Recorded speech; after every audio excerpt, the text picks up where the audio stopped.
नमस्कार, बहुत स्वागत है आपका 24 के महासंग्राम में। आज 5वें चरण के लिए मतदान जारी है। सुबह से ही लोग अपने घरों से बाहर निकल रहे हैं और मतदान केंद्र पर पहुंचकर अपने मताधिकार का प्रयोग कर रहे हैं। और इसी बीच आज उत्तर प्रदेश की 14 ऐसी लोकसभा सीटें हैं जहां पर मतदान संपन्न कराया जा रहा है। और इन 14 लोकसभा सीटों में कई ऐसी हॉट सीट भी हैं। हॉट सीट इसलिए क्योंकि वहां पर कई ऐसे दिग्गज हैं जो अपनी चुनावी किस्मत को आजमा रहे हैं और आज जनता उनके सियासी भविष्य को ईवीएम में कैद करती नजर आ रही है। इसमें हम चाहे बात कर लें अमेठी की, रायबरेली की, उत्तर प्रदेश की राजधानी लखनऊ की या फिर गोंडा की, कई ऐसी सीटें हैं ये जो कि हॉट सीट है। फतेहपुर में भी केंद्रीय मंत्री चुनावी मैदान में हैं, साध्वी निरंजन ज्योति। ऐसे में आज 5वें चरण का चुनाव किस ओर करवट लेगा ये तो फिलहाल आने वाली 4 तारीख को ही तय होगा। लेकिन माना यह जा रहा है कि लगातार जो दावे किए जा रहे हैं कि जीत के, वो चाहे सत्ता पक्ष भारतीय जनता पार्टी की तरफ से हो या फिर विपक्षी इंडिया गठबंधन की तरफ से हो, दोनों तरफ से बड़े बड़े दंभ भरे जा रहे हैं। खैर, जनता किसके पक्ष में जाएगी आज समझने की कोशिश करेंगे और ये 5वां चरण किसके मुताबिक फिट बैठता हुआ नजर आ रहा है ये भी हम आज समझेंगे। हमारे साथ कुछ मेहमान जुड़े हुए हैं, आपका तारुफ करा देते हैं। भारतीय जनता पार्टी से मनीष तिवारी जी हमारे साथ जुड़े हुए हैं और दीपचंद राठौर जी कांग्रेस से हमारे साथ जुड़े हुए हैं। आप दोनों मेहमानों का बहुत स्वागत है। निरंजन पोद्दार जी भी हमारे साथ जुड़ गए हैं, वरिष्ठ पत्रकार हैं। निरंजन जी, आपका भी बहुत स्वागत है। चलिए, आप भी जुड़ गए हैं तो मैं सबसे पहला कमेंट आपसे ही ले लेता हूं। 5वें चरण का ये जो चुनाव है, मतदान संपन्न कराया जा रहा है, लोग अपने घरों से बाहर निकल रहे हैं, क्या स्थिति नजर आ रही? क्योंकि 4 चरणों में तो विपक्ष ये कह रहा है कि दरअसल चुनाव बिल्कुल पलट दिया उन्होंने। भारतीय जनता पार्टी जो 400 के दावे कर रही थी उनमें पानी फिर गया। ये 5वां चरण आपको किधर जाता नजर आ रहा है? देखिए, ऐसा है कि कौन से चुनाव में, कौन से चरण में किसको क्या वोट मिला है, किसको क्या नहीं मिला है, ये सारी की सारी चीजें अभी ईवीएम की पेटी के अंदर बंद है। और जो राजनीतिक दल जो दावा करते हैं, चाहे वो पक्ष के हों चाहे वो विपक्ष के हों, ये जो दावा करते हैं, देखिए ये हर चुनाव के अंदर ऐसे ही सारे के दावे और परदावे किए जाते हैं। लेकिन वास्तविकता ये है कि जिस दिन जब चुनाव परिणाम आता है तो उस दिन सारी की सारी जो असलियत है वो सामने आती है।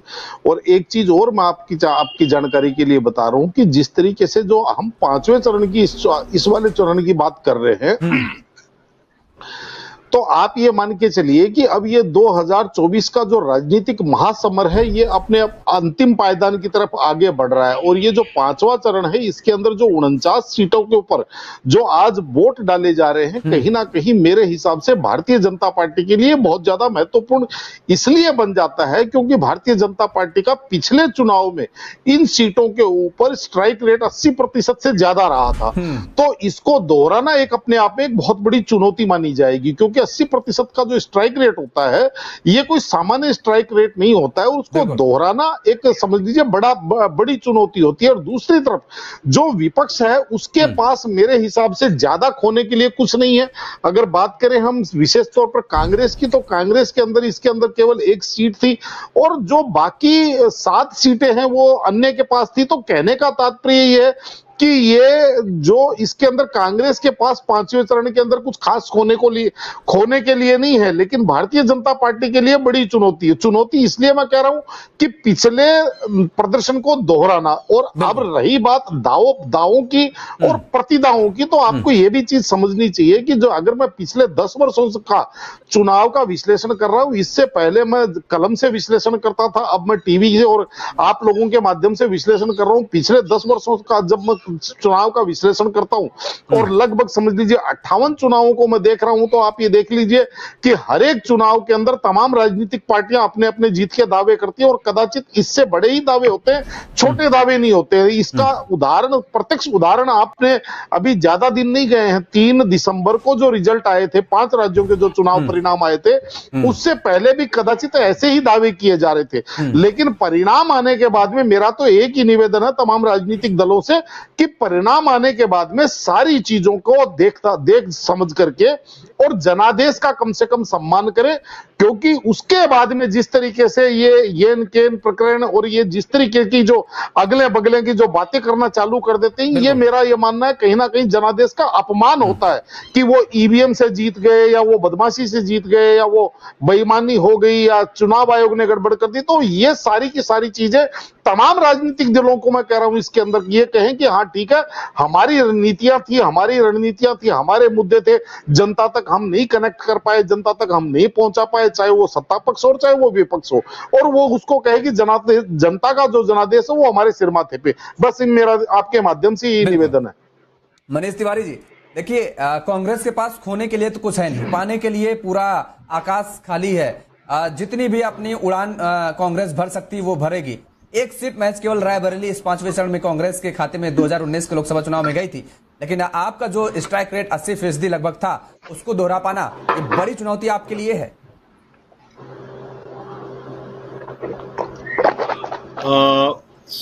सर्वप्रथम मैं आपके चैनल के माध्यम से सबसे पहले तो मैं देश के सभी देशवासियों से मैं निवेदन करूंगा कि आज जहां भी मतदान हो रहे हैं उन सभी जगहों पे वो निकले अपने घरों से बाहर और अपना मत का दान करें, क्योंकि अभी जो भी वोटिंग परसेंटेज देख वो बहुत ही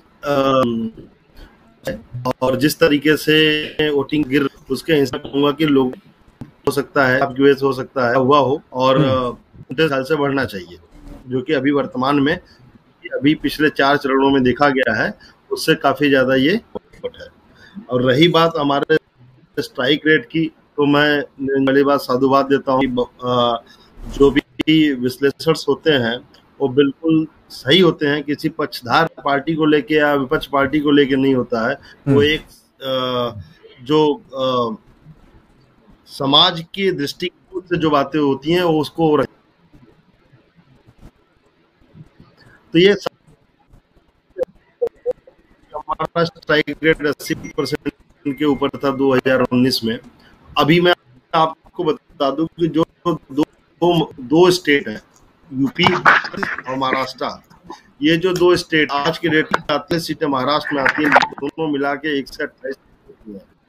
और ये जो रणभूमि ऊंट किस करवट बैठे नहीं है, उत्तर प्रदेश पुनः दोबारा अपना मतदान 80 सीटों पे 80 सीटों में दे रहा है। महाराष्ट्र की जो भी लोकल रीजनल पार्टी हैं आप देख सकते हैं कि उनके जो विचारधाराएं थी, जहां एक तरफ शिवसेना पहले अपने आप को थी कि हम महाराष्ट्र के वर्चस्व में है, जहां एनसीपी पहले बोला करते थे कि हमारा वर्चस्व है, वहीं आज के डेट में इंडिया गठबंधन वहां पे फेल नजर आ रही है और सिर्फ भारतीय जनता पार्टी के साथ में महाराष्ट्र में भी सीटें सारी की सारी निकल के एक तरफ आ रही हैं, जो कि एक बहुत बड़ा इशारा है कि ये 128 सीटें जिस तरीके से भारतीय जनता पार्टी के झोली में आ रही है वो बिल्कुल क्लियर दर्शाता है कि अब की बार 400 पार की सरकार बनने जा रही है। और विषय भी यही है, पक्ष का भी विपक्ष का भी, कि पक्ष में भारतीय जनता पार्टी है कि हम इस बार 400 पार आ रहे हैं, विपक्ष ये कहती है कि नहीं 400 पार नहीं आ रहे हैं। वो ये नहीं कहते हैं कि हम 200 सीटें पा रहे हैं या 250 सीटें पा रहे हैं, उनका भी ये ही विश्लेषण होता है कि नहीं भारतीय जनता पार्टी 400 के पार नहीं आ रही है। तो बेंचमार्क 400 तय है और इसका जवाब बिल्कुल 4 जून को मिल जाएगा और तकरीबन 70% जो भी जवाब है हुए हम मुंशी समझ लेते हैं पेटी में बंद हो चुका है। दीपचंद जी, क्या ये हार जीत का कोई समीकरण ही नहीं रह गया? यहाँ तो मनीष जी कह रहे हैं केवल अब सवाल इस बात की, लड़ाई इस बात की 400 पार की या 400 अंडर 400। देखिए आदरणीय योगेश पंडित जी, जनता के बीच में से आवाज आ रही है, देश की जनता भारतीय जनता पार्टी को साफ करने जा रही है चटाचट, और जनता चाहती है कि इनसे छुटकारा मिले फटाफट।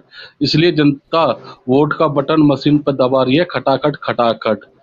अब जो मेरे भाई को मैं बताना चाहूंगा, देश की जनता का कहना है कि अब मोदी जी के नाम पर वोट नहीं देंगे। मोदी जी ने 10 साल से जनता खूब चला है और भारतीय जनता पार्टी के दिन लद गए हैं। 2024 में अब एक नया सवेरा होगा, जो जीतेगा वो हमारे लिए महंगाई की बात करेगा, बेरोजगारी की बात करेगा, महिलाओं की बात करेगा, युवाओं की बात करेगा। अभी जिस तरह मेरे पोदार भाई साहब ने जो कहा, बिल्कुल उनकी बात से मैं सहमत हूँ कि इंडिया गठबंधन को खोने के लिए कुछ नहीं है, लेकिन के लिए बहुत, एनडीए को हर कदम पर खोने के लिए बहुत कुछ है। ये शायद भारतीय जनता पार्टी प्रवक्ता भूल गए हैं। जो ये कहते हैं 2024 का नारा 400 का, वो फ्लॉप हो गया है। देखिए, काठ की हांडी बार बार नहीं चढ़ती है, और भारतीय जनता पार्टी का जो जुमला का पहाड़ था वो ढह चुका है, इसलिए जनता समझ चुकी है और इस बार इनको सबक सिखाने जा रही है। मैं आपको बताना चाहूंगा पांडे जी, देखिए महाराष्ट्र के 13 सीटें हैं। पिछला अगर चुनाव उठा के देखिए 2019 का, तो देश के प्रधानमंत्री ने शायद मेरे हिसाब से 4 या 5 वहां रैलियां करी है, लेकिन अब की बार महाराष्ट्र के अंदर उन्होंने 20 से लेकर 22 रैलियां कर चुके हैं। तो ये क्या है? ये इनकी बौखलाहट है, और बौखलाहट साफ इनको दिख रही है कि 2019 का और 2014 का जो आप समीकरण बैठा के देखिए 2024 से, तो कोई भी प्रवक्ता, कोई भी विश्लेषण, कोई भी राजनीतिक ये नहीं बता सकता कि राजनीति का ऊँट किस कवरेट बदलने जा रहा है। लेकिन ये मैं आपके चैनल के माध्यम से कहना चाहूंगा, ठीक है, बौखलाहट भाई उनके प्रत्याशी हैं, वो अपने प्रत्याशी के समर्थन में रैलियां तो करेंगे। दूसरी बात, एक सवाल ये है कि आप कह रहे हैं कि ठीक है, निरंजन जी ने भी कहा कि खोने के लिए कुछ नहीं, लेकिन एक सीट तो है ना रायबरेली खोने के लिए, वहां भी सस्पेंस बरकरार है क्या? क्योंकि भारतीय जनता पार्टी ये कह रही है कि अब तो इमोशनल कार्ड सोनिया गांधी खेल रही हैं कि हमने अपने बेटे को आपको सौंप दिया है, अब आपको इसका उद्धार लगाना है। डर है क्या रायबरेली सीट भी नहीं बच पाएगी इस बार? जी पांडे जी, देखिए मैं आपके माध्यम से फिर कहूंगा 4 जून को भी यही सी बात पर टल रहूंगा कि और अमेठी हम कई लाखों वोटों से जीत रहे हैं। और रही बात देश के प्रधानमंत्री के अंदर हिम्मत है या भारतीय जनता पार्टी के प्रवक्ताओं में हिम्मत है, तो ये अपने 10 साल के अंदर जो इन्होंने कार्य करे उनको गिनाते।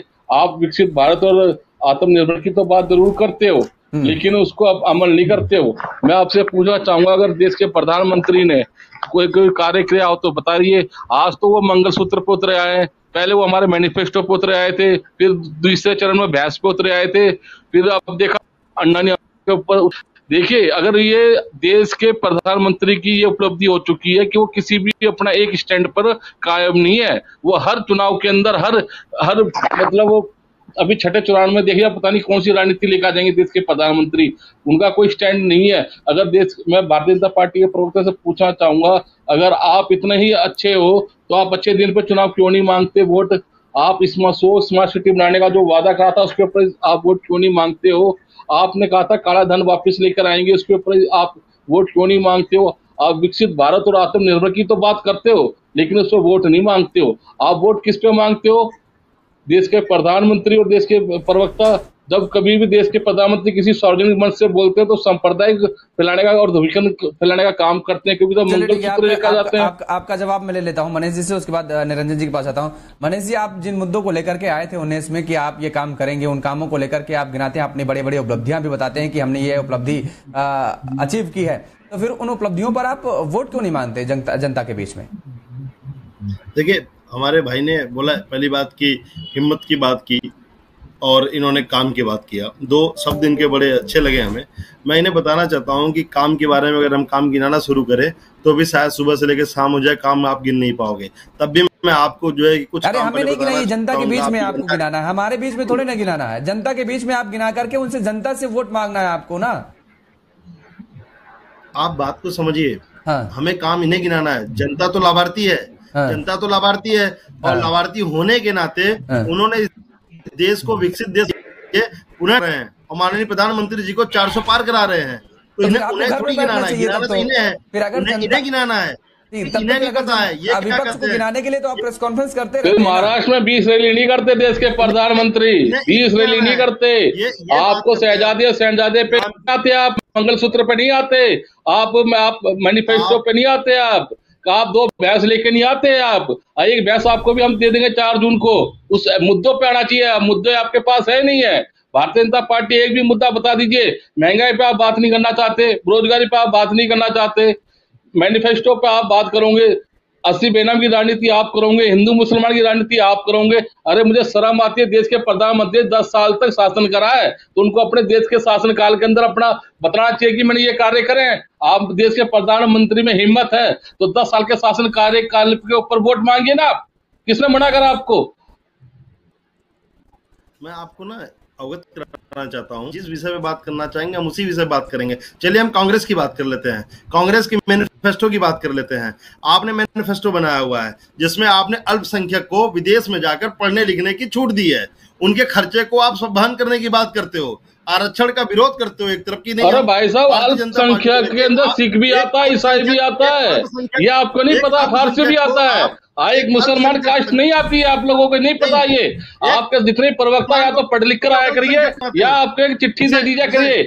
आपको अभी नॉलेज नहीं है कि अल्पसंख्यक कितने तरह के होते हैं। एक मिनट महोदय, अल्पसंख्यक के अंदर मुसलमान नहीं आता, ईसाई, फारसी ये भी लोग आते हैं। आप शायद भूल गए, बौद्ध भी उसमें आता है। 30 लाख नौकरियां देंगे।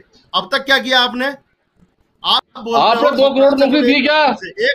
10 साल के अंदर 2 करोड़ नौकरी दी क्या? आज 20 करोड़ नौकरी होनी चाहिए थी, उस पर बात नहीं करेंगे।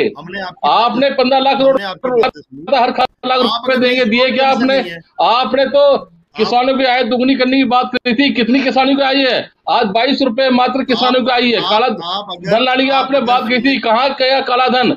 आज आप लोग अडानी और अंबानी के ऊपर दोष थोप रहे हो, तो सीबीआई, ईडीआई, इनकम टैक्स आप लोगों की है, क्यों नहीं उनको अंदर करते आप लोग?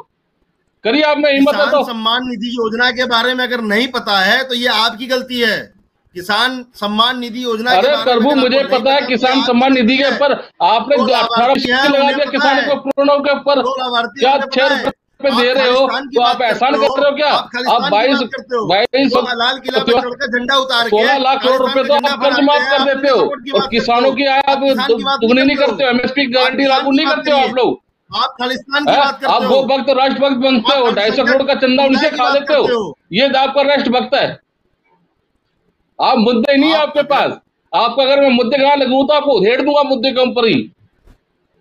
चलिए ठीक है, अभी तो क्या खालिस्तान की कोई बात ही नहीं हुई थी मनीष जी, अभी तो खालिस्तान का कोई जिक्र ही नहीं होता, पाकिस्तान की कोई जिक्र ही नहीं हो रहा है। खैर अभी तो अपने देश की जिक्र हो रही है, मुद्दों की बात हो रही है, आप खालिस्तान का नहीं ठीक है, रुकेंगे, अब आपको रोकेंगे। योगेश पांडे जी, इनके पास मुद्दे नहीं है, इनके पास स्प्रिट नहीं है, निरंजन पोद्दार जी कोई विषय नहीं होता है। ये विपक्ष लगातार कह रहा है कि दरअसल जब 10 साल की सरकार में रहते हुए भारतीय जनता पार्टी की सरकार ने जिन कामों को किया, और उन कामों को बड़ी उपलब्धि बता रही है कि 70 साल में कांग्रेस जो नहीं कर पाई वो भारतीय जनता पार्टी की सरकार ने महज 10 साल में कर दिखाया है, करिश्माई अंदाज में काम किया गया। तो उन कामों को लेकर के जनता से वोट क्यों नहीं मांगे जा रहे हैं? विपक्ष कह रहा है, वो कह रहा है कि ये क्यों किया जा रहा है, हमारे मैनिफेस्टो को क्यों दिखाया जा रहा है, हमारे मैनिफेस्टो में कमियां क्यों निकाली जा रही हैं, हमने पिछले 70 साल में क्या किया, उनकी कमियां गिनाई जा रही हैं, आज भी वही हाल है।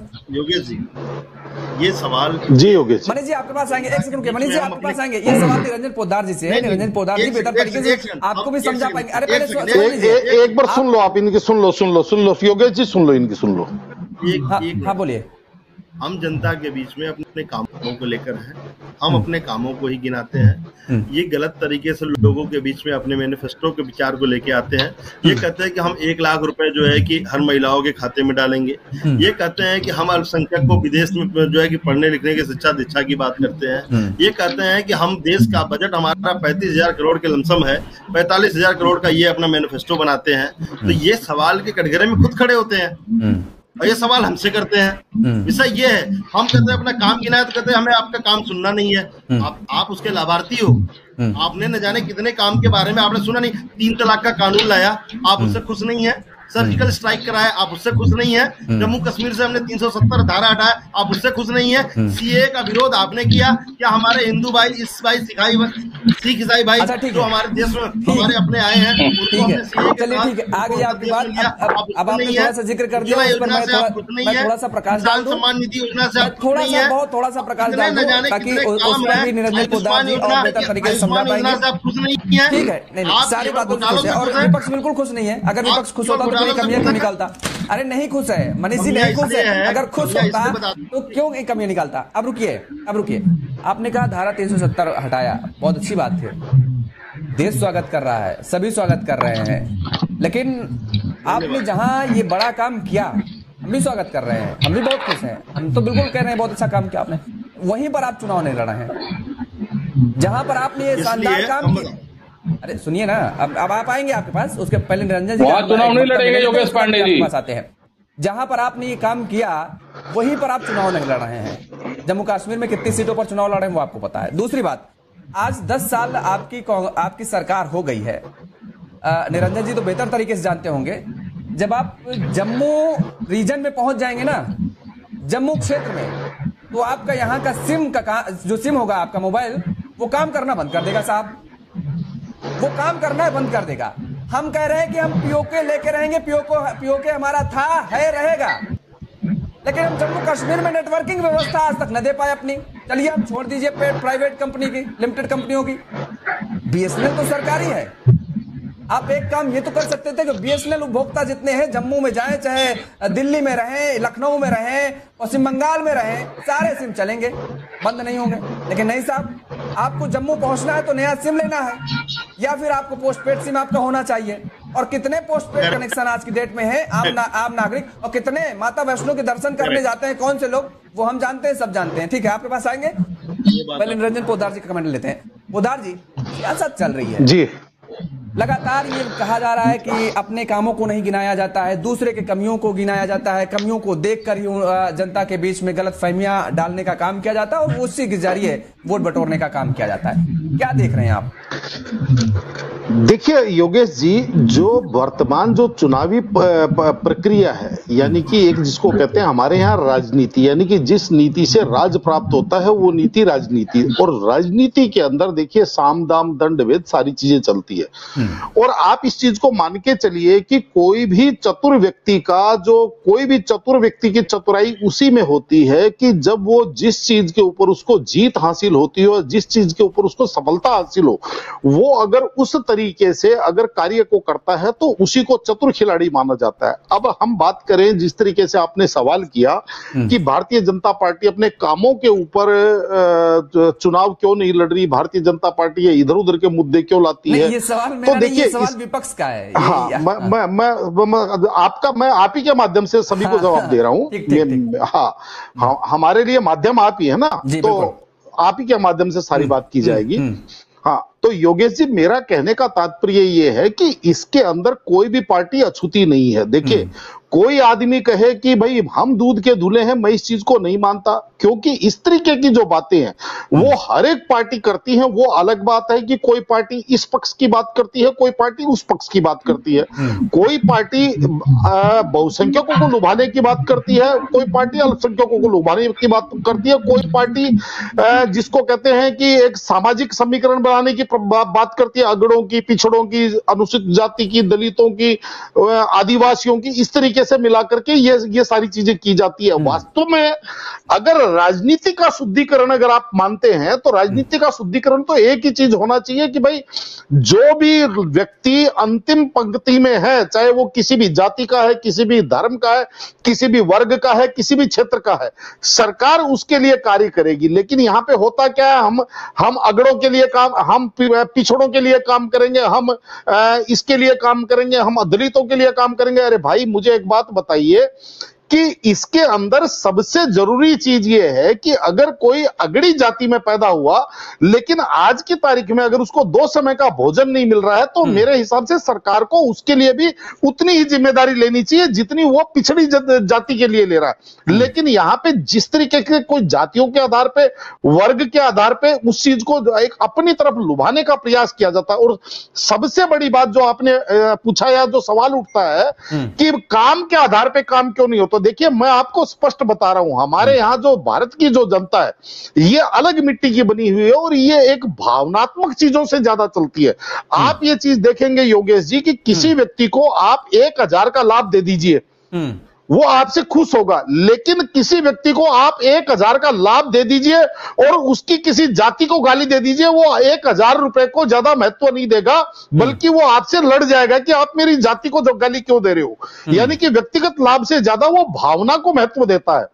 तो इसी तरीके से आपने देखा होगा, मुझे कहने में कोई संकोच नहीं कि आपने देखा होगा कि अभी मैं आपकी जानकारी के लिए बता दूं कि मेरा जो गृह प्रदेश है वो राजस्थान है, और मैंने ये चीज देखा है कि 2018 से लेकर के 2023 तक अगर काम की बात करें, अगर योजनाओं की बात करें, तो अशोक गहलोत जी ने इस बार जो काम किया है अपने इस योजना के अंदर 5 वर्ष के अंदर, योगेश जी आप यकीन मानिए कि उन्होंने इतना शानदार काम किया धरातल के के ऊपर कि जिसको मैं ये कहूंगा ना भूतो ना भविष्यति, ना किसी सरकार ने आज तक किया है, ना मुझे आगे किसी सरकार की उम्मीद है कि वो इतना शानदार काम कर पाए। लेकिन उसके बावजूद भी अशोक गहलोत जी को राजस्थान की जनता ने क्यों नकार दिया? केवल इसलिए नकार दिया क्योंकि उन्होंने राजस्थान की जनता की भावनाओं के साथ उन्होंने बहुत खिलवाड़ किया। वो कैसे, वो मैं बता देता हूं आपकी जानकारी के लिए। वो ऐसे कि एक ही प्रकार की दो घटनाएं घटती है कि एक व्यक्ति रोड रेज के अंदर पीट पीट करके मार दिया जाता है, तो पहले दिन जिस व्यक्ति की दुखद मृत्यु होती है वो मुस्लिम वर्ग से आता है। अशोक जी उसके घर चले जाते हैं, उसके एक व्यक्ति को नौकरी देते हैं, 50 लाख रुपए उसको सरकारी अनुदान देते हैं या सरकारी सहायता देते हैं, और उसके ठीक 2 दिन बाद में वैसी एक घटना सेम उसी परिप्रेक्ष्य के अंदर वैसे ही प्रत्यक्ष कारणों के अंदर दूसरी घटना होती है, लेकिन उसके अंदर जो पीड़ित या जो मरने वाला है वो हिंदू वर्ग से होता है। तो केवल अशोक गहलोत जी केवल एक ट्वीट कर देते हैं संवेदना भरा, ना उसके घर कोई मिलने जाता सरकार की तरफ से, ना कोई अनुदान दिया जाता, पहली बात।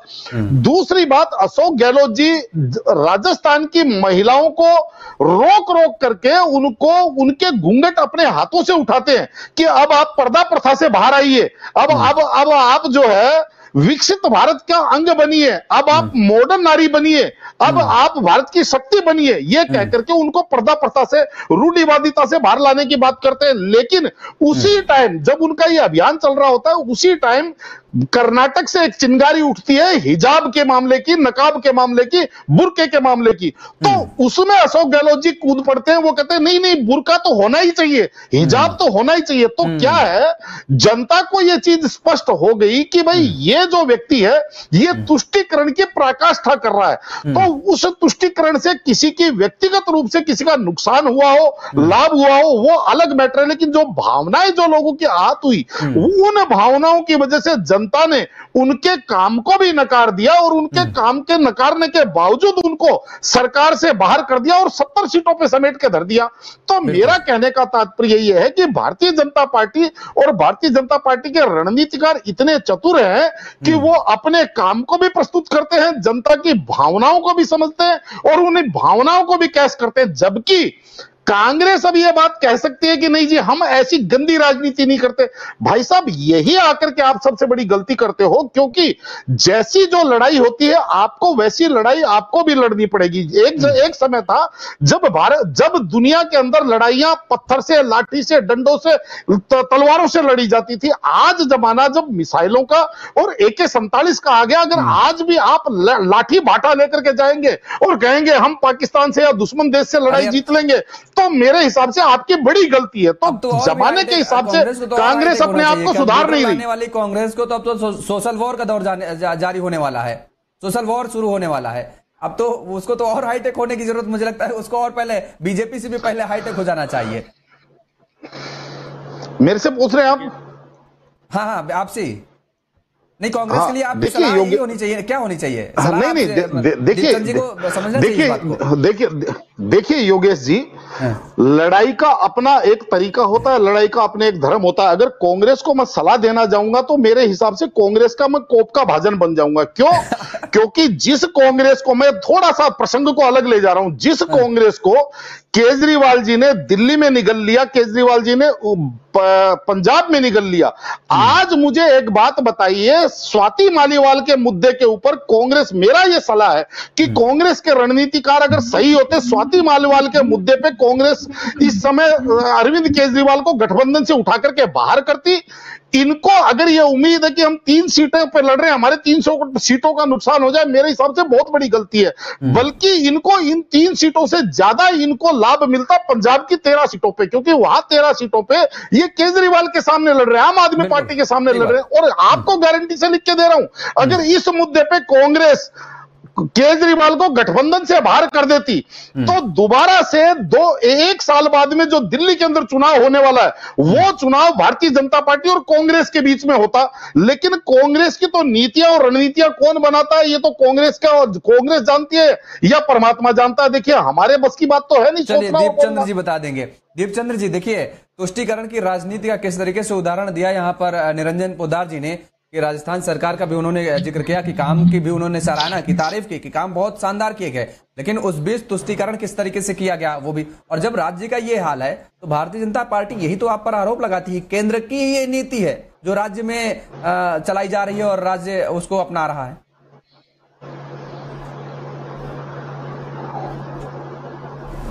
बात से बिल्कुल सहमत हूँ। जो इन्होंने योजनाएं बताई, मैं भी राजस्थान से बिलोंग करता हूँ, मुझे पता है कि राजस्थान में कितना विकसित काम हुआ और हमें पता है हम किस मुंह की चोट हमने वहां पर खाई। और अभी बात इन्होंने करी स्वाति की, तो मैंने उस पर भी मैंने 2-3-4 डिबेट करे, उसमें भी मैंने ये कहा कि भाई उसके अंदर कांग्रेस पार्टी हम स्वाति के साथ खड़े, मान सम्मान के साथ खड़े, हिंसा का विरोध करते हैं। देखिए मेरे एक व्यक्तिगत जीवन के अंदर मैं हमेशा एक ही बात कहूंगा, आपके कहने का और सुनने का मूल्य नहीं है, मूल्य राजनीति के अंदर रणनीति आप क्या बनाते हैं उसका है। मैं बिल्कुल सी बात पा रहा हूँ पोदार साहब। देखिए हमारा एक ही लाइन होती है कि देखिए आप भी कोई पता है, आपको भी पता होगा कि जितने भी प्रवक्ता होते, चाहे भारतीय जनता पार्टी का प्रवक्ता हो, चाहे आम आदमी पार्टी का प्रवक्ता हो, चाहे कांग्रेस पार्टी का। मुझे एक सवाल का खाली एक जिज्ञासा शांत कर दीजिए खाली आप। अगर आप ऐसी स्थिति में आपकी जगह अगर केजरीवाल होते तो क्या आपको लगता है केजरीवाल आपसे वफादारी निभाते? वो अपना राजनीतिक लाभ नुकसान नहीं देखते? देखिए पोदार साहब, मैं आपको बताना चाहूंगा कि अगर केजरीवाल को किसी ने जन्म दिया तो कांग्रेस पार्टी ने जब 49 दिन की सरकार बनाने में उनको सपोर्ट करा। आज यही केजरीवाल है कि आपको भी पता, हमें पता है कि देश की जनता भी जानती है कि क्या हुआ क्या नहीं हुआ। ये ज्यादा विषय की बात है, लेकिन अभी हम इंडिया गठबंधन के साथ खड़े हैं, लेकिन जो भी स्वाति के साथ हुआ है वो गलत हुआ, उसकी जांच होनी चाहिए। उसके बारे में मैंने पहले भी कहा और अभी भी बात कह रहा हूँ। लेकिन आज मुद्दा पर आ जाए सीधा। देखिए योगेश पांडे जी, मैं आपके चैनल के माध्यम से बताना चाहूंगा, उत्तर प्रदेश में उन सीटों पर आज जो भारतीय जनता पार्टी के जितना भी पूरा जोर पूर्वांचल के माफिया और बाहुबली को साधने में लगा दिया है। मैं एक नाम लेकर बताना चाहूंगा कि अभय सिंह, धनंजय सिंह, ब्रजभूषण सिंह और राजा भैया तो खैर इनके हाथों से निकल चुके हैं। जिस धनंजय सिंह को जेल में डाला, मुकदमे में सजा हुई, वही धनंजय सिंह आज भारतीय जनता पार्टी की आंखों के तारे हो गए। अभय सिंह को खतरा था और खुलेआम कहते थे योगी जी मेरी हत्या करवा देंगे, मुझे मुठभेड़ में मरवा देंगे।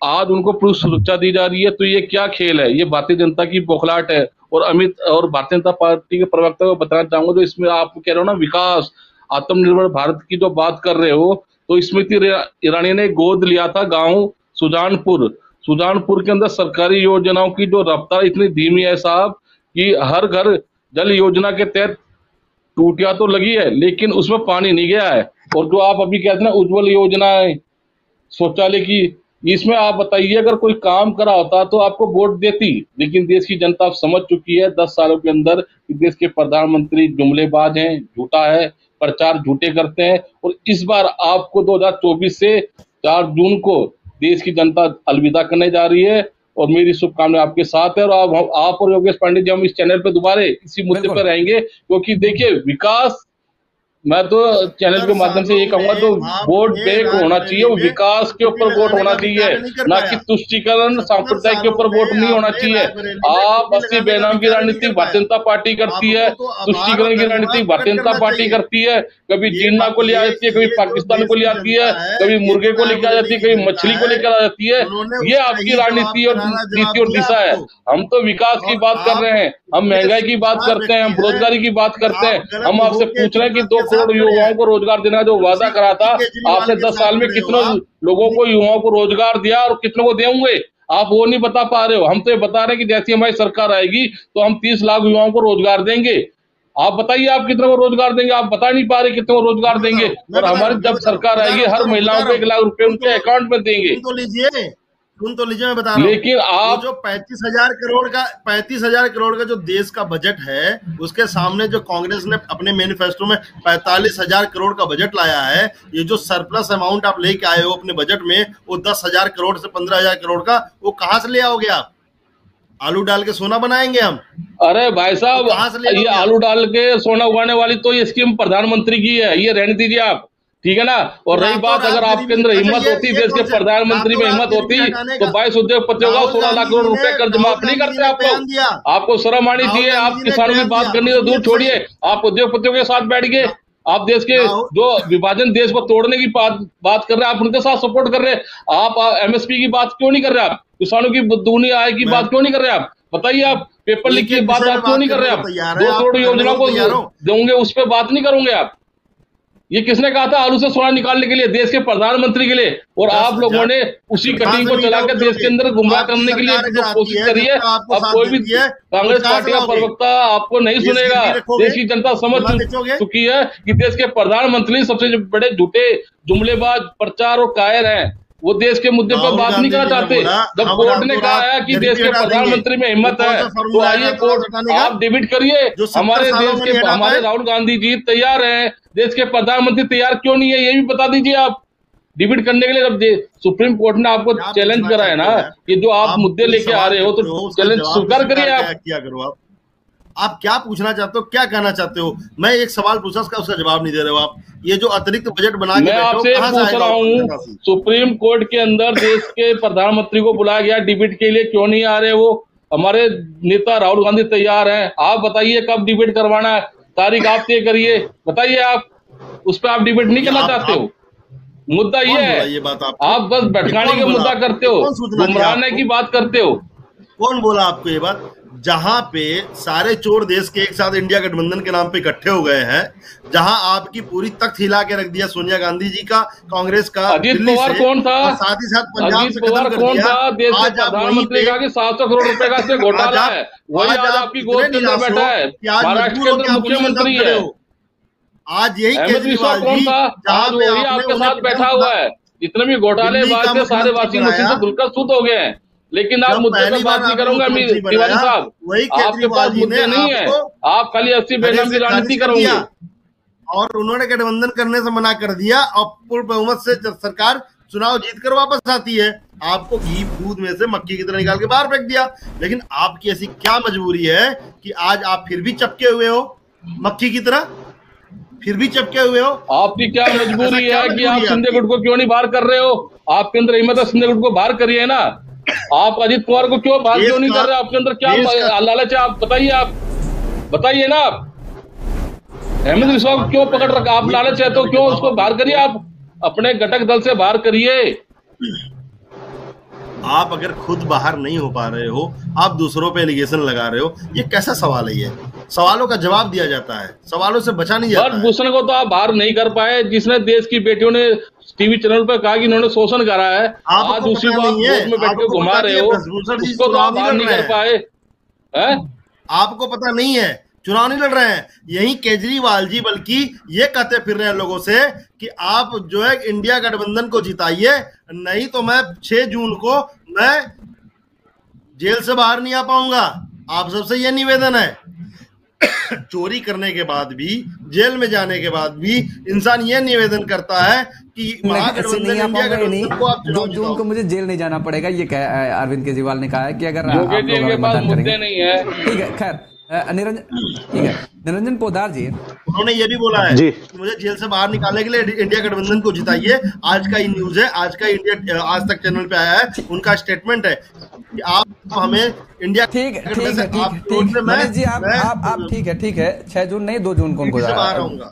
ठीक है मनीष जी। खैर बहरहाल अगर हम उत्तर प्रदेश का जिक्र करें, जिस तरीके से ये बात दावे किए जा रहे हैं, क्या रायबरेली की अगर हम सीट का जिक्र करें तो रायबरेली में फाइट आपको नजर आ रही है? क्योंकि दिनेश प्रताप सिंह के सामने राहुल गांधी इस बार चुनावी मैदान में हैं और सोनिया गांधी इस बार वहां से चुनाव लड़ नहीं रही हैं। दूसरी तरफ रायबरेली में फैक्टर एक काम ये भी कर रहा है कि अदिति सिंह किसी भी प्रचार में नजर नहीं आई हैं। 2 उप मुख्यमंत्री वहां पहुंच गए, अमित शाह भी पहुंचे वहां पर, लेकिन अदिति सिंह ने मंच साझा नहीं किया, क्योंकि दिनेश प्रताप सिंह से और अदिति सिंह के पिता अखिलेश प्रताप सिंह से क्या रिश्ते रहे हैं जग जाहिर है, क्या तानातानी रही है। दूसरी तरफ लखनऊ में भी रविदास को जिस तरीके से समाजवादी पार्टी ने उतारा है, क्या 5 लाख का जो टारगेट भारतीय जनता पार्टी की तरफ से रखा गया है जीत का राजनाथ सिंह के, यहां पर भी पेंच फंस सकता है क्या 5 लाख का या जीत में? क्योंकि 2 विधानसभाएं 2022 के विधानसभा चुनाव में समाजवादी पार्टी ने उसमें बाजी मारी है। हम पश्चिम का जिक्र करें या मध्य का जिक्र करें तो ये भी कुछ दिक्कत यहां पर क्रिएट कर रहे हैं क्या लगता है आपको? देखिए, सवाल मेरे से, हाँ आपसे निरंजन जी। हाँ, देखिए योगेश जी, मेरा ये मानना है कि जिस तरीके से आपने देखा होगा कि अमेठी और रायबरेली कांग्रेस की परंपरागत सीटें रही हैं। परंपरागत बोलने को इसलिए कहा जाता है कि कांग्रेस के जो शीर्ष नेतृत्व है वो वहां से, या यूं कहें कि गांधी परिवार वहां से चुनाव लड़ता आया है। कि चाहे अमेठी की बात करें, चाहे रायबरेली की बात करें। रायबरेली के अंदर आपको पता ही होगा कि जब फिरोज गांधी वहां से जब उन्होंने शुरुआत में चुना था, पहले वो इलाहाबाद जाना चाहते थे, लेकिन किसी की सलाह के ऊपर जब वो रायबरेली से आए, और उसके बाद में इंदिरा जी भी वहां से चुनाव लड़ी, सोनिया जी भी चुनाव लड़ी, और आज वहां से राहुल जी चुनाव लड़ रहे हैं निश्चित रूप से। लेकिन आपको ये चीज भी जानकारी होगी कि जिस तरीके से रायबरेली महत्वपूर्ण सीट है, उसी तरीके से 2019 से पहले अमेठी भी कांग्रेस के लिए उतनी ही महत्वपूर्ण सीट थी। और जिस तरीके से आपने देखा होगा कि 2014 के अंदर वहां स्मृति ईरानी जी को भेजा गया, वो चुनाव हारने के बाद में 2019 के अंदर जिस तरीके से उन्होंने राहुल गांधी जी के खिलाफ एक घेराव करके उनका राजनीतिक रूप से एक शिकार उनका कर दिया गया था, कहीं ना कहीं इस बार जो एक रायबरेली के अंदर भारतीय जनता पार्टी उस टाइप का, मुझे ऐसा लगता है कि घेराव करने में सफल नहीं रह पाई है। क्योंकि ये घेराव तो करना चाह रहे थे, लेकिन कहीं ना कहीं जिस तरीके से इनकी पहले चरण के चुनाव के बाद में भारतीय जनता पार्टी की जो लाइन लेंथ जो बिगड़ी है, जो चुनावों से पहले यानी कि चुनाव घोषणा के समय जिस तरीके से ऐसा लग रहा था कि विपक्ष कहीं है ही नहीं, विपक्ष केवल रस्म अदायगी कर रहा है, भारतीय जनता पार्टी अकेली मैदान में चुनाव लड़ रही है। और पहले चुनाव का पहला चरण, उसका जो मतदान का परसेंटेज यानी कि वोटर टर्नआउट जो डिप हुआ, और उसके बाद में जो यकायक विपक्ष के अंदर एक ऊर्जा का संचार हुआ और भारतीय जनता पार्टी कहीं ना कहीं अपने आप को दबाव में महसूस करने लगी, उसके बाद से इनकी रणनीतियों में बहुत बार चेंज हुआ है। पहली बार मैं ऐसा देख रहा हूं कि प्रधानमंत्री जी के किसी चुनाव के अंदर रणनीतियां तो इनकी बदलती है, लेकिन पहली बार ऐसा मैं देख रहा हूं कि हर एक चुनाव से पहले इनकी कोई ना कोई रणनीतिक यू टर्न होता है, यानी कि पहले वाली रणनीति को बदल करके दूसरी रणनीति लाई जाती है। तो इसी के दृष्टिगत मैं ये देख रहा हूं कि रायबरेली के अंदर वो घेराव करने में ये सफल नहीं रहे हैं। चाहे उसके अंदर जिस तरीके से आपने अदिति सिंह जी की बात करी या मैं मनोज पांडे जी की बात करूं, जो जिनको भारतीय जनता पार्टी ने दाएं बाएं आगे पीछे जो अपने मोहरे सेट किए थे, कहीं ना कहीं उनके बीच में आपसी तालमेल नहीं हो पाया। जो दिनेश प्रताप सिंह जी है, उनको कहीं ना कहीं हार्दिक रूप से वो स्वीकार नहीं कर पाए। जो भारतीय जनता पार्टी ने जो घेराव करने के लिए जो चारों तरफ जो अपने गोटियां बिठाई थी, वो कहीं ना कहीं मुझे बैठती हुई नजर नहीं आ रही। इसलिए रायबरेली के अंदर तो मुझे लगता नहीं है कि राहुल गांधी जी का राजनीतिक रूप से कोई शिकार हो पाएगा। मतलब आप रही बात आपने कि जो सियासी चाणक्य हैं भारतीय जनता पार्टी के, वो भी यहां पर फेल होते नजर आए, क्योंकि दो नाम आपने लिए, अदिति सिंह का और मनोज पांडे का। ठीक है, मनोज पांडे तो मंच पर नजर आ गए, लेकिन उनसे दिनेश प्रताप के संबंध क्या रहे, वो जो प्रगाढ़ता होनी चाहिए वो नजर नहीं आ रही है। अभी जो अंदर मन के अंदर चल रहा है मनोज पांडे की, वो भी शायद मुझे लगता है शाह साहब भी जानते होंगे, पूरी बीजेपी भी जानती होगी। और अदिति सिंह तो यहां तक नहीं उन्होंने जद्दोजहद की कि गृह मंत्री आए हैं, चलिए मंच साझा कर लिया जाए, ठीक है दिनेश प्रताप से दूरी बनाए रखिएगा, लेकिन कम से कम गृह मंत्री के पास तो रहिएगा। नहीं, निश्चित रूप से देखिए, मनोज पांडे जी भी मंच पे नजर आ रहे हैं, साथ दिखाई दे रहे हैं, लेकिन दिल से कितना साथ है ये अभी कोई नहीं बता सकता। और लगता भी नहीं है कि वो दिल से उतने साथ हैं कि भाई उनको जिताने के लिए, मुझे ऐसा नहीं लग रहा कि एक आदमी सर्वस्व न्यौछावर करने की स्थिति में होता है, वहां वैसा नजर नहीं आ रहा। वहां पे ऐसा लग रहा है जैसे दिनेश प्रताप सिंह जी अकेले थकेले, हालांकि केंद्र उनको पूरा पीछे से बैकअप दे रहा है। अमित शाह जी भी वहां जाकर के आए हैं, सारा का सारा जो प्रदेश का जो नेतृत्व है, चाहे वो योगी जी हो, चाहे तमाम उप मुख्यमंत्री, प्रदेश अध्यक्ष, ये सब वहां पे कैंप कर रहे हैं। लेकिन वास्तविकता ये होती है कि लोकल के अंदर ऐसी महत्वपूर्ण सीट के ऊपर शिकार करने के लिए आपको जो लोकल की जो छत्रपों की जो आपको पूरी की पूरी बिसात बिछानी पड़ती है, और उनको जिस तरीके से ताकत लगा करके मैदान में लड़ना पड़ता है, वो मुझे ऐसा लगता नहीं है कि उसमें कहीं ना कहीं ये सफलता हासिल हो पाए। पाई है। और रही बात आपने दूसरी लखनऊ की जो बोली, तो लखनऊ के अंदर निश्चित रूप से देखिए, लखनऊ की लोकसभा सीट भारतीय जनता पार्टी की शुरू से एक सुरक्षित सीट मानी गई है और राजनाथ सिंह जी लगातार वहां से चुनाव जीतते हुए आ रहे हैं। इस बार भी चुनाव तो राजनाथ सिंह जी जीतेंगे, इस चीज में मुझे कोई शंका नजर नहीं आ रही। लेकिन जो आपने कहा रविदास मेहरोत्रा जी को वहां से उतार दिया गया और समाजवादी पार्टी, इसके अंदर सबसे महत्वपूर्ण चीज यह है कि लखनऊ की सीट के ऊपर आप मतों को कितना बाहर निकाल सकते हो, क्योंकि भारतीय जनता पार्टी के 2024 के चुनावों के अंदर जो सबसे बड़ी चुनौती या सबसे बड़ी जो कठिनाई है वो ये है कि भारतीय जनता पार्टी का जो लोकल का कैडर है या भारतीय जनता पार्टी का जो जिसको कहते हैं लोकल इकाई, कहीं वो उतना परिश्रम करते हुए या वोटों को बाहर निकालते हुए देखी नहीं गई है। मैं भी जिस तरीके से गाजियाबाद लोकसभा क्षेत्र के अंदर निवास करता हूं और जो मेरी सोसाइटी के अंदर मैं देखता हूं कि इन्होंने टेंट भी लगाया है, लोगों को इन्होंने इस चीज के लिए वो करने का प्रयास भी किया, लेकिन जिस तरीके से घर घर पर्ची पहुंचा दी जाती थी और सुबह से ही एक निमंत्रण दिया जाता था कि वोट देने चलिए, वोट देने चलिए, था वो ऊर्जा इस बार नजर नहीं आ रही। वो ऊर्जा नहीं है। सब इस चीज पे आसान्वित है कि मोदी जी आएंगे, चुनाव जितवा देंगे और वो एक छड़ी घुमाएंगे और जिता करके चले जाएंगे। बिल्कुल बिल्कुल, ये सबसे बड़ी समस्या उत्पन्न हो रही है। क्या रायबरेली की सीट पर जिक्र किया आपने, वहां पर आपको खतरे की घंटी नजर आ रही है? क्योंकि जिक्र आदित्य सिंह का, मनोज पांडे का हुआ, तीसरा एक जिक्र और हम कर देते हैं उत्कर्ष मौर्य का। उत्कर्ष मौर्य मनोज पांडे के सामने 2 बार विधानसभा का चुनाव लड़ चुके हैं, ठीक है, जीत नहीं पाए हैं, लेकिन उन्होंने एक अच्छा खासा वोट बैंक उन्होंने बटोरा था और स्वामी प्रसाद मौर्य के बेटे हैं। इसका भी असर कुछ ना कुछ पड़ेगा। कांग्रेस के साथ वो जाते नजर आए हैं। अब प्रियंका गांधी से उन्होंने मुलाकात की, खबरें तो ये भी है कि उन्होंने कांग्रेस ज्वाइन भी कर ली है। देखिए, विषय ये है कि शीर्ष नेतृत्व टिकट किसको देती है, शीर्ष नेतृत्व का निर्णय होगा। लेकिन जो भारतीय जनता पार्टी कार्य करती है वो एक संगठन के तहत कार्य करती है। संगठन में होता क्या है कि हमारे बूथ अध्यक्ष तक की नैतिक जिम्मेदारी होती है संगठन को तरीके से कार्य कराने का। और किसी भी व्यक्ति विशेष को जब चुनाव लड़ते हैं तो ये मोदी जी के लिए चुनाव है। तो जो संगठन है, जो हमारे कार्यकर्ता हैं, वो किसी व्यक्ति के दबाव में कार्य नहीं करते हैं, किसी व्यक्ति के लिए नहीं कार्य करते हैं, वो केवल संगठन के लिए कार्य करते हैं, भारतीय जनता पार्टी के लिए कार्य करते हैं। तो हमारा जो भी कैंडिडेट जहां भी लड़ता है वहां की जिले की टीम, पूरी वहां के संगठन की टीम एकजुट होकर कार्य करती है और उनपे किसी का भी कोई दबाव किसी प्रकार का नहीं होता है। यही सवाल तो यही मैंने किया है कि क्यों आप नहीं निकाल पाए अपने नेताओं को, क्यों नहीं अपने विधायक को आप निकाल पाए साथ में, संगठन के लिए, पार्टी के लिए क्यों नहीं वो काम कर रहे हैं? यही तो सवाल है यहाँ पर। संगठन में मैंने आपको पहले भी आपको जवाब दिया, मैं दोबारा आपको पुनः रिपीट करता हूँ। संगठन में हमारा जिला अध्यक्ष से लेकर बूथ अध्यक्ष तक के जो भी संगठन के कार्यकर्ता हैं, जितनी मोर्चाएं हैं, जितने भी संगठन के पदाधिकारी हैं, सब अपने काम कर रहे हैं। घरों घरों तक पर्ची पहुंचाने से लेकर जागरूकता अभियान करना, पन्ना प्रमुख तक का अपना कार्य करना, हर एक बूथ अध्यक्ष 20-20 घरों को एक्टिव करके जिस विधायिका का नाम ले रहा हूं उसकी तस्वीर निकाल लीजिए, उसकी एक तस्वीर निकाल लीजिए, कहां पर पर्ची पहुंचाती नजर आई है दिनेश प्रताप सिंह के पक्ष में। और तब तक निरंजन जी कुछ कहना चाह रहे हैं, निरंजन जी आते हैं, उसके बाद दीपचंद जी। समस्या योगेश जी चुनौती भारतीय जनता पार्टी के साथ यही हो गई है और भारतीय जनता पार्टी अभी भी उस चीज को स्वीकार करने के लिए या उस चीज को अभी भी, और मैं बार बार कहता हूं कोई भी राजनीतिक दल हो उसके लिए अहम और वहम जो है वो सदा खतरनाक होता है।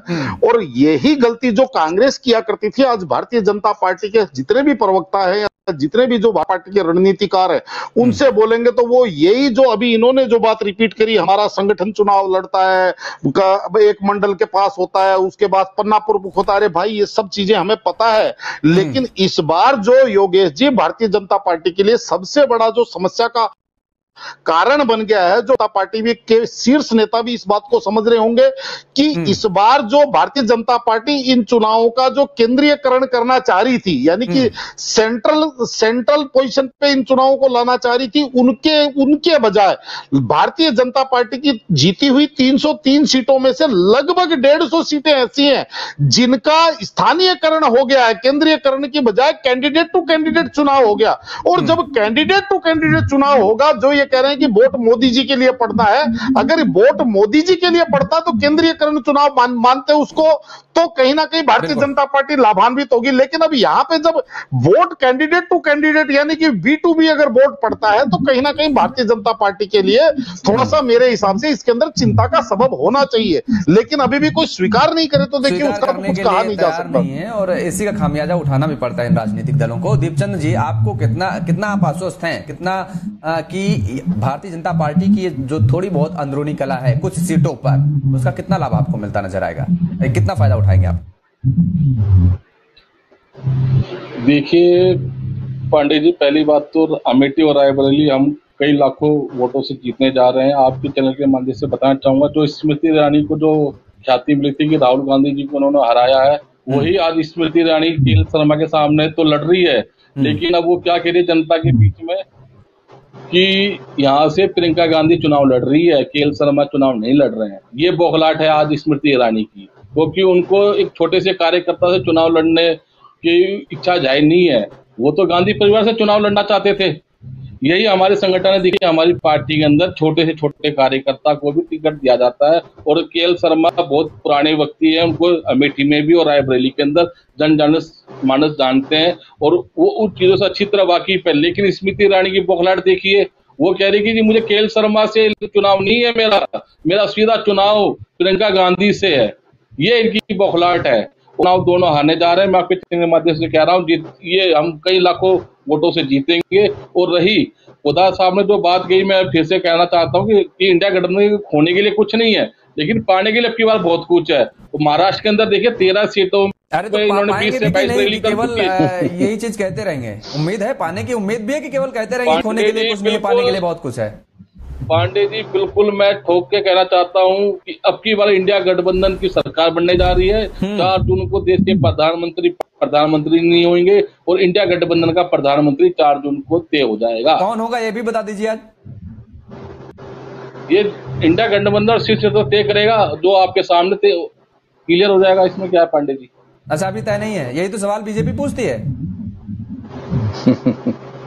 पर ये मैं निश्चित तौर से कह रहा हूँ कि देश के प्रधानमंत्री मोदी अब की बार देश के प्रधानमंत्री नहीं होंगे। ये दावा आप भी कर रहे हैं, आपके नेताओं की तरफ से भी दावा किया जा रहा है। ऐसे कैसे?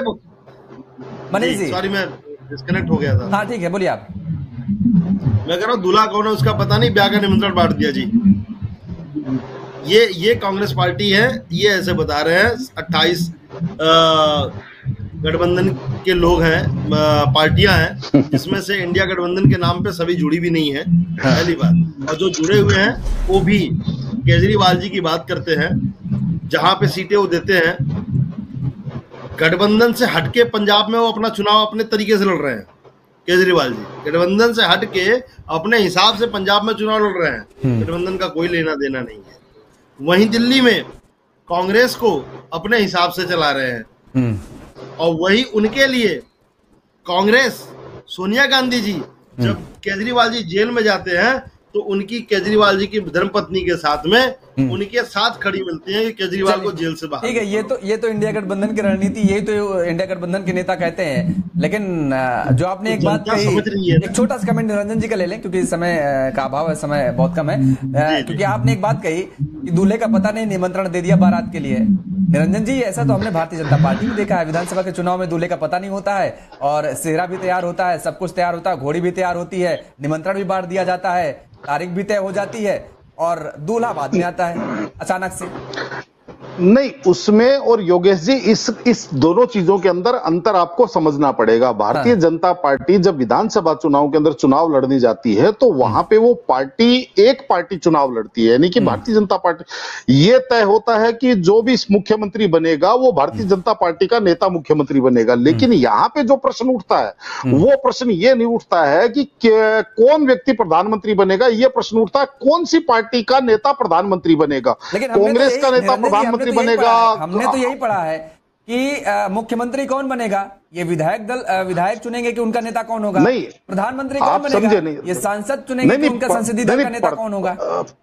प्रधानमंत्री कौन बनेगा, किस पार्टी का बनेगा, यहाँ पे ये भी अंतर आ जाता है ना, किस पार्टी का बनेगा भाई।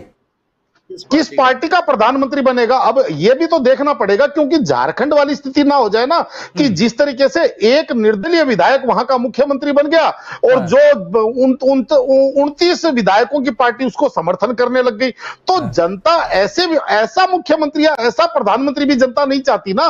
तो इसलिए क्या है कि यह सवाल लाजमी है कि भाई प्रधानमंत्री अगर बनेगा तो कौन सी पार्टी का बनेगा, कितनी सीटों के साथ बनेगा। अगर मान लीजिए अखिलेश जी का नंबर आ जाता है तो अखिलेश जी के अपने जो सांसद होंगे वो कितने होंगे। वहां तैयार बैठे हुए थे, पूरा सेहरा सजाए। आपने जो विधायकों का जिक्र किया, इस विधायकों की संख्या का जिक्र किया, और वहां पर एकनाथ शिंदे को मुख्यमंत्री बना दिया गया। देखिए फिर दोनों तरफ हमको नजर दौड़ानी पड़ेगी, अपने दाएं बाएं लेफ्ट एंड, मतलब ये फिर एक तरफ हमें नहीं देखना पड़ेगा ना। स्थितियां कमोवेश सब जगह वैसी ही नजर आ रही हैं।